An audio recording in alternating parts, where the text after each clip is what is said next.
ভাই আমি আজকে সকালে একটা সেশন স্টার্ট করি। বাট ভাই আমি ১ম এ কিন্তু একের একটা হেডশট নিয়ে দিই। কিন্তু আমি দেখি যে ভাই আমার ৩ জন টিমমেট ডাউন হয়ে গেছে। আমি তখন আস্তে একটু ড্যামেজ দিতে থাকি। বাট ও মরতেছে না ভাই ও মাকড়সা ছেড়ে দিয়েছে আর আমি মরে গেলাম। তারপর কি সেকেন্ড ম্যাচে আমরা আমি একজনকে ডেজার্ট দিয়ে ডাউন করেছি, বাট ওর টিমমেট আমাকে মেরে দেয় এবং আমার টিমমেট ওকে নক করে দিয়েছে। তারপরে আমার টিমমেটগুলো সবাই এখানে চলে আসে। একজন আমাকে রিভাইভ দিয়ে দেয়। রিভাইভ দেওয়ার পর আমি একজনকে গুলি করার চেষ্টা করি, বাট ওই ভাই গুলি লাগে নাই। আমি এখানে দাঁড়িয়ে একটা মেডকিট মারবো, না ভাই মেডকিটটা মারি না। বাট চলো আমি কিলটা কনফার্ম করে দিই। আমি ওর কিলটা কনফার্ম করে দেওয়ার পর ভাই আমার ৩ জন টিমমেট শেষ ভাই।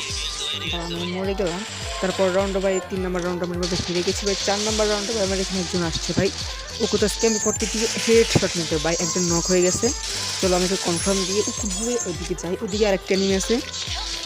কিন্তু ভাই আমার আমার টিমমেটগুলোকে কনফার্ম করে দিয়েছে ভাই। তারপর রাউন্ডে ভাই আমি একজনকে এখানে ওয়ান ট্যাপ দিয়ে বসিয়ে দিয়েছি, কিন্তু ভাই তার টিমমেট এখানে চলে এসেছে।